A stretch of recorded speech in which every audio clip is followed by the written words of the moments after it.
Hello and welcome to number 2 of the football shows this week. Like this video, subscribe to this YouTube channel. I keep forgetting to do this at the top of these videos. Nathaniel Arfin's back. We did like big picture NFL playoff stuff this week or yesterday on the show. Sorry, this has been a week and it's only Wednesday as we're recording this. Lines via DK Sportsbook. We have 6 games. We're picking the 6 games against the spread. We're doing a playoff pool. We're going to see who wins. Winner, I don't know. We'll figure out a prize.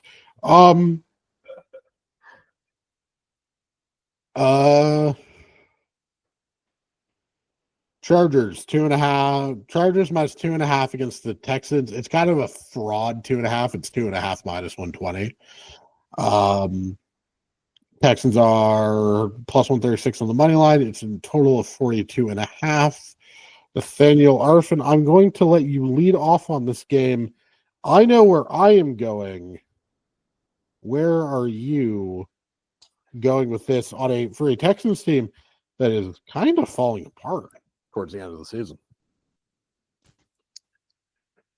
Yeah, I mean, CJ Stroud is questionable. I'm sure he's going to play, but it's been reflected in the play lately that they haven't really been able to keep up with the opponents. I think the Chargers will be able to cover the 3 points here. I don't see the Texans really putting up too much of a fight. I mean, what do you make of the fact that CJ Stroud is just like severely regressed? Obviously, they won't have Tank Bell for this game because of his catastrophic knee injury suffered on Christmas Day. But like, no, was it Christmas Day or no? It was the Saturday before Christmas, I believe. It was. Yeah, because I was watching the Texas. I was watching Penn State or something. I don't remember. I was watching one of the college playoff games at the same time as that injury. But obviously no Tank Bell. Stephon Diggs is obviously not there as well either. So it's a depleted receiving core in some fairness to Stroud. But Stroud is not nearly as good as he was last year. And I don't know what to make of that. I don't know what you make of it, but I'm with you. Chargers easy. This one feels very easy to me. Well, the Chargers feel like one of those teams who could actually make a bit of a run here in the AFC. Because they end up playing the Chiefs. But, the Chargers have looked like a strong football team. They're coming out of the gates a bit early here into the playoffs. We discussed this on our last show. I'm really enjoying watching this Chargers team, but they don't really have a ton of weapons to go with. They should still cover this game. Their defense is just so much better. And Houston, 3 points just feels low. It's 2.5, which is nice. But yeah, so they only need to win by 3. It's just one of these things where I think the Chargers are, I think, legitimately a good team. I don't know if I can say that about a lot of the road teams this week. Actually, I can say that about at least one more team. I think they're just a better team, and I think this line is probably correct. But I'm just not a guy who believes in home field. I certainly don't think Houston's going to deliver some grand home field advantage. And I mean, think about the number of goddamn times we've seen the Texans flop in the playoffs in this exact time slot. Think about the number of times we had to watch TJ fucking Yates in this exact time slot. The Matt Schaub days. This is where the Texans belong, flopping out in the wild card on Saturday afternoon. Yeah, I mean, for their sake, I have, hopefully they're a bit healthier going into the playoffs next year. But Stroud, man, like they got to figure out what went wrong this year, and if it's that D'Amico Ryans is better as a coordinator than as a coach, that's fine. But they got to figure that out. Pittsburgh 9.5 against the Ravens. I'm not expecting Zay Flowers to play. Cam Hayward looks like he could play, trending in the right direction, I believe. For the Steelers, I think it's going to be a closer game. I think Russell Wilson probably. The concerning thing is that the Steelers couldn't score against a like genuinely bad Cincinnati defense last week, but I think we kind of are where we are with them. I think this is a third time around. The Steelers defense generally knows how to sort of hold Lamar at bay. Steelers 9.5. I think Baltimore wins. I think it's somewhat close. Yeah, I know. At 9.5, the back door is like wide open for a backdoor cover. It absolutely feels way too big for a third time. Is it third or fourth time they're playing? Third, obviously. You can't play a team 3 times for the regular season. In division, you can. Under the new. Oh, the third time can be the playoffs. Okay. Anyways, so the third time they're playing, it's still the NFC or AFC North. Like they're gonna have a grindy game.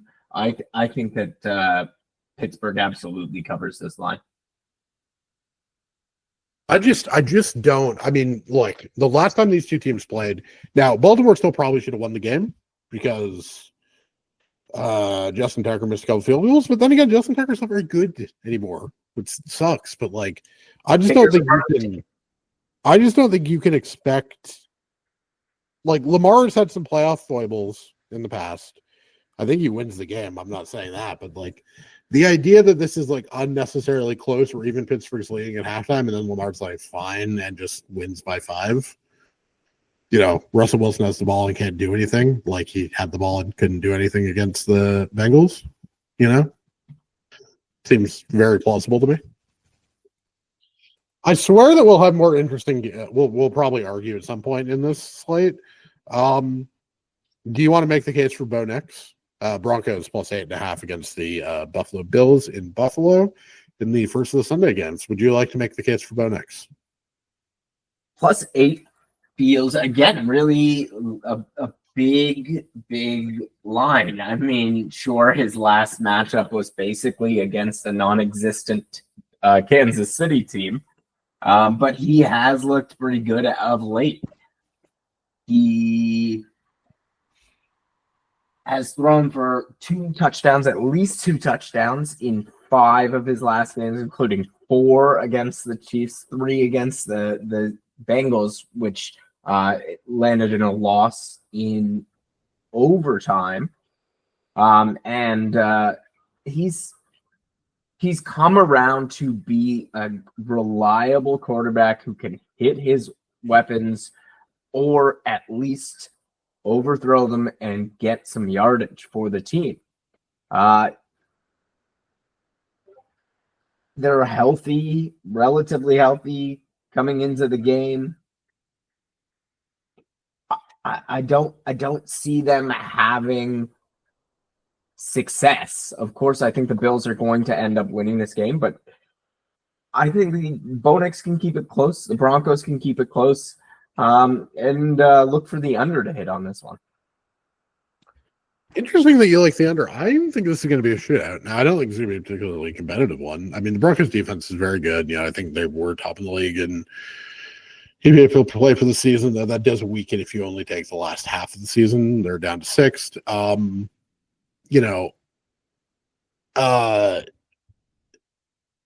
I just don't see a universe where I just don't see a universe in which the Bills are going to drop 30, I think. Bo Nix is can probably put up 20, if only in a prevent defense. I think this will be a slightly less truly competitive version of like the Bills Lions game, where it's like Bills get out to a lead. They're going to give up plenty of points, but they're always going to be 1 to 2 scores ahead most of the game. Because the thing is, especially if the Broncos connect on one of those big plays, that does speed up the game pretty significantly if you can gain a big chunk like that. Although I guess I'm picking the Bills. So I guess if you're picking the Bills, you probably like the over because you think Buffalo scores 35. Whereas if you like the Broncos, let me finish my point.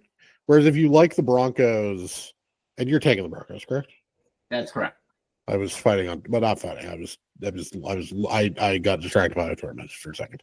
If you like the Broncos, you think they're just going to screen pass and run the ball and milk clock and take 35 minutes of possession. And then so if you think they keep it close, they probably, it's probably a 27-20 or 27-21, in both those cases, it does, the under does hit or even something in the, 24-20 range. Whereas if you like Buffalo, I think it's easier to make the case for the over because it just becomes one of those games. And I do think it could go either way. Right now, the weather is looking clear in Buffalo and only around 1 under Celsius or 30 degrees Fahrenheit. So it's not going to be too cold, too windy. Doesn't look like there's going to be snow. So Josh Allen should be able to throw the ball. But something about this just seems like a low-scoring affair to me. I mean, low-scoring affair in Denver do line up, so at least you're internally consistent on that front. We're going to skip the 425 game because that's going to be the Raison d'etre. Commanders +3 against Tampa Bay. I am taking Washington. I think they went outright. I think the Bucs are semi-fraudulent. And I'm getting a full 3. I don't think I should be getting the full 3. That implies that the Bucs are slightly better than the Commanders, and I don't think that's true. I really don't. Tampa Bay, struggled to beat Spencer Rattler last week. They did kick the shit out of Carolina the second time, but the first time, they very much did not kick the shit out of Carolina, and it took a miracle for them to even get into overtime. Like, what are you seeing in this Bucs? They lost to Cooper Rush. What are you seeing to say that they're better than the Commanders? Now, I definitely nearly lost to Cooper Rush, so who the fuck knows? Or no, they nearly lost to fucking Trey Lance. But the Eagles game, I think, is the significant one. They did beat the Falcons with Michael Penix, which I think is a pretty impressive win. The Commanders. I think the Commanders will end up winning and covering here. I do think that at least the Bucs offense deserves a bit more credit than you're potentially giving them. But I kind of agree with you. Whoever came out of the NFC South was never going to be a world-beating team, and nothing about Bucky Irving and Rashad White scare me, and that rushing defense was a big issue for Washington this year. So the case for Tampa Bay would be rookie quarterbacks are some god-awful number. I'm actually going to pull up the stat while I look at this. Straight up and against the spread in their first games quarterbacks making their first playoff start. I've screwed up this stat twice now. It's just truly, truly impressive how I managed to make the same mistake. 1937 and 1 ATS in the last 22 years, 19-38 straight up. That applies to Sam Darnold, Bo Nix, and Jaden Daniels. That would be the concern. But the fact that the best concern I can make for Jaden, like the best case I can make for Tampa Bay is, I don't know, maybe Jaden Daniels sucks. Not a particularly great case. Yeah, and are we really giving Baker the experience bonus over Jaden Daniels? Like, I know he's a rookie quarterback and everything that goes into that, but Baker hasn't shown us that he can stand up to the bright lights. I mean, he won one playoff game in Cleveland while he was in which basically the Steelers spotted him a 21-0 lead And then they ended up basically tying from that standpoint, from that point on, like 4 years ago. Did Tampa Bay won the division last year? Not going to pretend I remember what the fuck the 2023 Tampa Bay Buccaneers did in the playoffs. Who do you remember what they did in the playoffs last year? Let's see. They beat us in the wild card. Oh, yeah. They were the crap Monday night game, and I watched like 4 seconds of it because it was god awful the entire time. Oh god. I still remember Bill Simmons. Bill Simmons did the meanest thing ever. He made Chris Ryan and Andy Greenwald do Silver Linings Playbook on the rewatchables that week as the Eagles season is just like completely falling apart.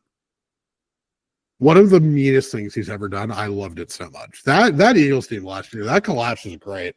Remember when every writer in the Inquirer and every radio host in Philadelphia was just tweeting, this team just knows how to win, and then you couldn't beat the Cardinals, the Giants, or any good team whatsoever. I mean, they were just not a good team last year. Remember when you lost to Drew Lock? Remember when you lost to the NFL's wannabe white rapper? I'd rather not talk about it. Can we talk about the fact? Can we talk about the fact that the video of Drew Lock, rapping along on the sideline is still one of the funniest bits of NFL content ever? Do we think Drew Lock has ever been yelled at by a teammate in college or the pros for accidentally rapping along with the N-word? I don't know that I'd put money on it, but I'm not dismissing it entirely. Do we think Drew Lock? Do we think that a player on a Drew Lock team has ever given him an N-word pass? I'll ask Riley Cooper next time I see him. Oh Jesus! You're with me on Washington Blood Story, right? Yeah, you are. I didn't write it down. Okay, sorry. Fuck me. Okay. Well, what even? Vikings at Rams. To pick them. Who do you think is going to win? I'm going to go with Minnesota. I've been pretty well on their side all season. Matt Stafford is just 1,000 years old.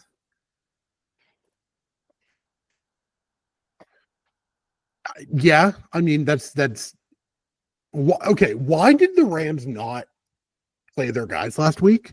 Because they could be the 3. If they would have won, they'd be the 3 seed. That is a very strange decision. I couldn't understand it, and they almost won the game with Garoppolo because Jimmy Garoppolo is like, probably in terms of backup quarterbacks, Garoppolo is probably like an S tier backup, right? Yes, I would think so. Like he's a low end starter, he's a high end backup. Yeah, like, I don't think best quarterback in the world or whatever. But they nearly beat Seattle anyways, playing Garoppolo and a bunch of scrubs. But I wouldn't have absolutely tried to get on the Washington round one. Because you know what? Honestly, Darnold can't play as badly as he did.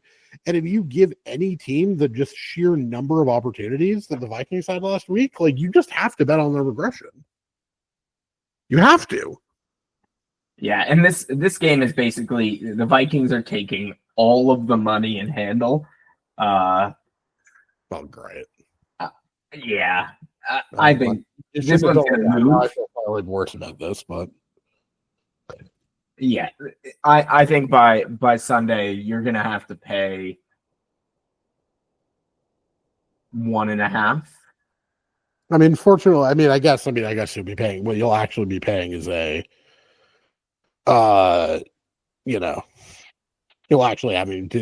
you'll actually be doing is paying a steeper price in the money line. But it is what it is. Okay. Let's have the fight. Can Green Bay keep this close? Obviously they're going to your Eagles. This is a rematch of week 1, except this time it isn't actually in America. Christian Watson is out. Expectations Jordan Love will be in. I think the Packers are kind of fraudulent. have not really liked how they've played the best teams in the league all year. I'm not going to claim that I care about that week 1 performance because realistically, what does week 1 mean? And the Eagles are definitely sort of like grown into themselves, I think, as a team. You start with this game. I'm still deciding what I'm going to do, but I assume you're picking the Eagles do Philadelphia. Yes, I will be taking the Eagles, giving up 4.5 points. I'm happy to do so. It's kind of disappointing that we haven't really seen the Eagles play anyone since Washington. I mean, it would have been nice if Dallas didn't completely fall over themselves and gave us some competition, because we really haven't seen the Eagles in a competitive game since their loss.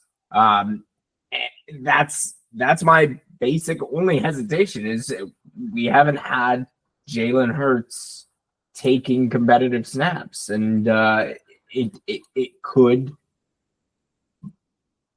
lead to some rust out there. It could lead to the offense coming out flat in the first quarter for sure, second quarter maybe. The Eagles have always started slow, and I'm worried about how that manifests in the case where Hurts hasn't had time to play with the ones in a while. I mean, the thing is, at least, like, there's a lot of continuity in this roster. Obviously, Saquon is new for you guys, but man, that defense turning back into what it was not last year, but 2 years ago, you're in the Super Bowl, right? Yeah. Turning back into that sort of, big green machine, like that, I think is the much more significant stuff than I think Hurts is going to play. That's everybody's expectation. Would have been nice if he could have been out of concussion protocol last week. So that, he could at least have a full week of practice reps at the very least. Not loving that from your sake.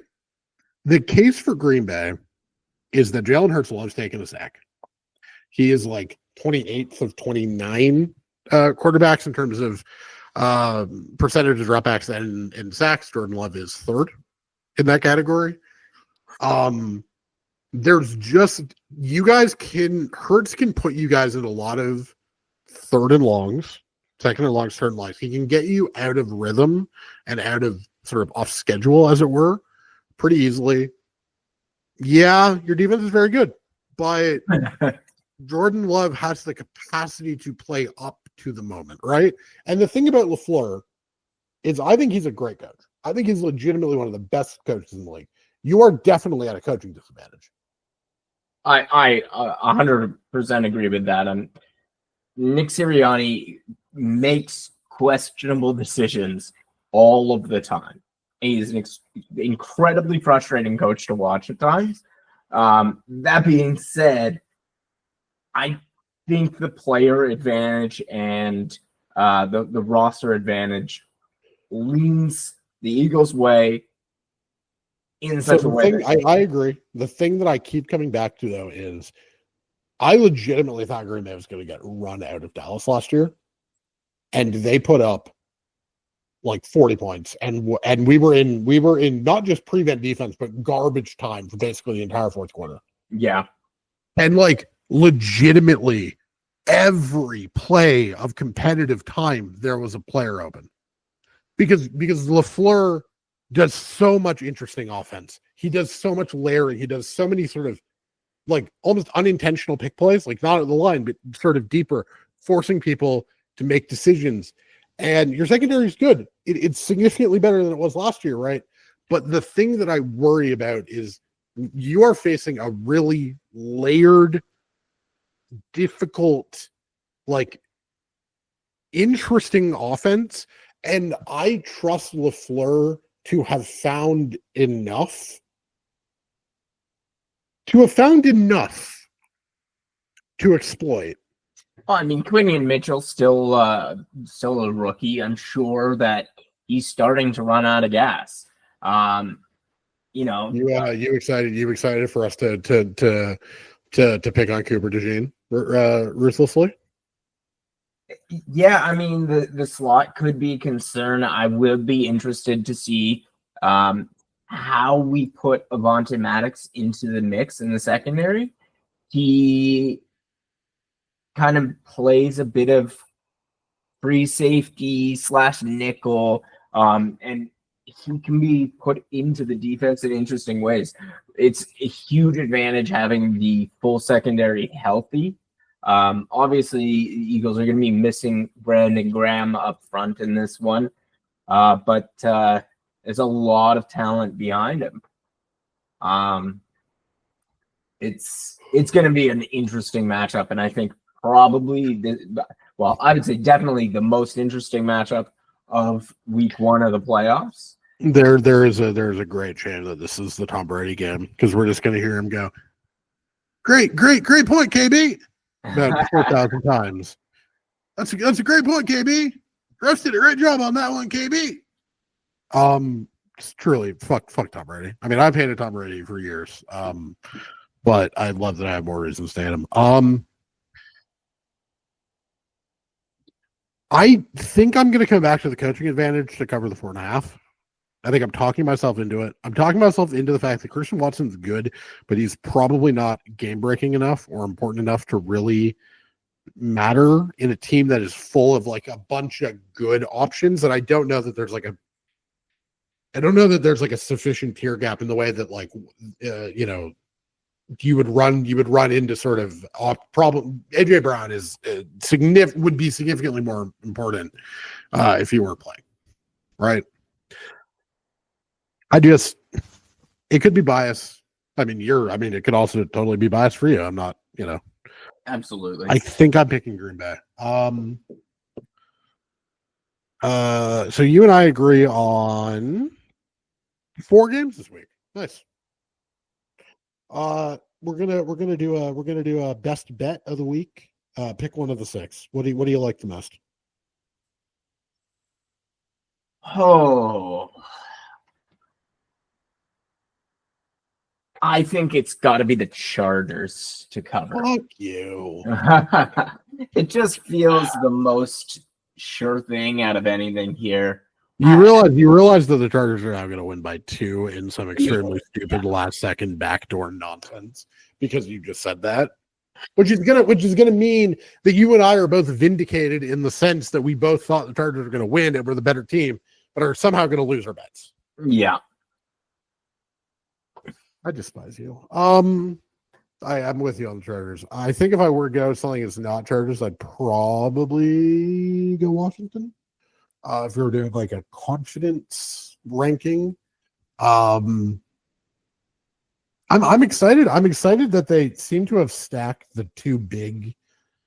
I'm honestly surprised that they put Pittsburgh. I mean, I know why they put Pittsburgh Baltimore on Sunday night, which is to say that both those teams played on Saturday last week. But honestly surprised. I think that game is Peacock exclusive again, right? It's only on the cock. Yeah. You gotta really set up that cock to see it. How many dick jokes do we think we're gonna get during in everybody's coverage and previews this week of the slate? Over under 5 million. I would have set the line at 7.5. Oh wow! You think the American commentary has a greater capacity for restraint than I do? I meant 7.5 million. Oh, never mind. Sorry, I thought you meant 7.5 period. No, it's going to be so bad. But then again, who doesn't love having to set up the cock? Especially for old Americans. Especially imagine being an American and just having to help your grandma set up the cock. Think about how many calls there are going to be. What's this thing? It's the cock. I don't know what the cock is. It's going to be great. It's going to be fantabulous. Chargers, Steelers, Bills, Packers, Washington, and Minnesota for me. Chargers, Pittsburgh, Washington, Minnesota for you as well. Plus you're going Denver and Philly. Do you think either of us go 6-0 this week? I think I go 6-0 this week. Fuck you. From the bottom of my heart, fuck you. Nathaniel Arfin, thanks for doing double duty this week, buddy. Thanks for having me.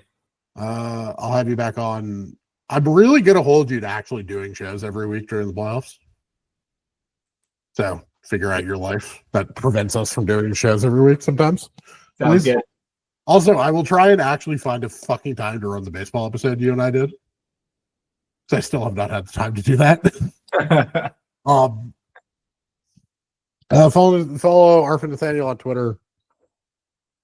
Scrimshaw for me on both Twitter and Blue Sky, political writing, scrimshawunscripted.substack.com. Sports, we'll figure that one out at some point when Canada isn't blowing up. This YouTube channel, buy my book, Salvation of the Storm. You've read Salvation. What did you make of it? I liked the part where it was good. Oh, so it was only good for a part? Fuck me, I guess. I'm sorry. I'm trying to come up with the most mundane ways to say I enjoyed your book without it sounding mundane. I enjoyed it. In fairness, that sounded extremely mundane. Thanks for doing this, buddy. Thanks for having me.